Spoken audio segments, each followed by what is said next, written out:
Assalamualaikum warahmatullahi wabarakatuh. Nama saya Siti Ainunisa, kelas 3 MPIB, semester 3, pelajaran Filsafat Pendidikan untuk tugas ujian akhir semester tahun 2023.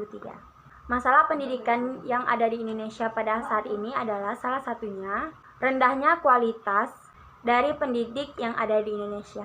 Karena adanya sistem politik di dalamnya, maka dengan menggunakan uang dan kekuasaannya, ada beberapa oknum yang tanpa melalui pelatihan, bimbingan, akhirnya kualitas seorang pendidik begitu rendah dan juga turun kualitasnya. Solusinya adalah dengan mengesahkan undang-undang tentang peraturan tidak menggunakan hal politik dalam dunia pendidikan. Kedua adalah ada banyak sekali hal yang memicu terjadinya hal tersebut. Salah satunya yaitu stres. Dikarenakan banyaknya tugas yang diberikan oleh guru sehingga anak murid merasa tertekan dan juga stres akibat hal tersebut. Kemudian perubahan kurikulum K13 menjadi kurikulum merdeka. Solusinya adalah Kemendikbud tidak harus membuat revolusi ataupun inovasi tentang pendidikan di Indonesia, melainkan harus tetap fokus dengan kurikulum yang ada dan fokus perbaiki kesalahan-kesalahan yang telah dilakukan dalam dunia pendidikan. Yang ketiga, sarana dan prasarana di Indonesia ini sudah sangat bagus, tapi masih ada beberapa sekolah dari jangkauan yang berada di pedalaman sehingga mereka tidak bisa mendapatkan sarana dan prasarana yang baik. Solusinya adalah pemerintah harus melakukan pemerataan ataupun survei terhadap sekolah-sekolah yang belum pernah mendapatkan sarana dan prasarana dari pemerintah.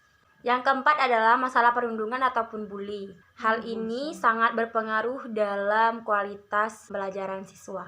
Karena hal ini, siswa takut untuk masuk ke sekolah, ke kelas, dan tidak ingin bersekolah. Hal tersebut sangat berpengaruh dalam pencapaian menciptakan generasi yang berkualitas, sumber daya manusia yang berkualitas. Bisa menyebabkan rendahnya kualitas pendidikan. Solusinya adalah dengan menjaga keamanan sekolah, berikan sanksi kepada pelaku. Selanjutnya adalah sesuai dengan jiwa-jiwa bangsa Indonesia.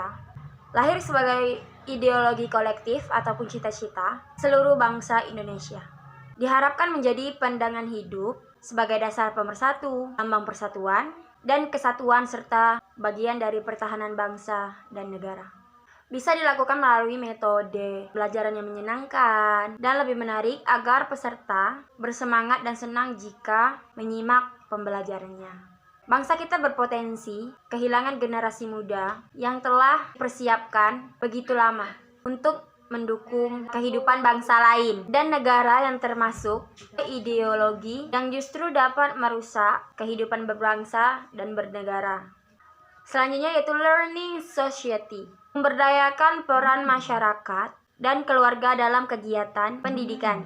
Sebuah kondisi yang terjadi di masyarakat dengan ciri tiap individu dalam masyarakat punyai rasa keingintahuan terhadap sesuatu dan keterampilan dengan melakukan discovery ingenuity dan telah melakukannya sebagai praktik kultural yang berkaitan dengan upaya memahami. Selanjutnya adalah manusia belajar untuk mendapatkan pengetahuan. Dengan pengetahuan manusia bisa lebih meningkatkan kualitas diri mereka dan juga dengan pengetahuan manusia bisa menjadi lebih baik. Wajib untuk belajar mulai dari hal abstrak misalnya berpikir, berbicara, berbuat, hingga perbuatan yang konkret pun manusia tidak luput dari yang namanya belajar. Itu strategi yang efektif dengan melakukan hal-hal yang produktif, melakukan kegiatan bersama masyarakat, melakukan gotong royong, melakukan kegiatan yang bisa memberikan dampak positif bagi kita sendiri.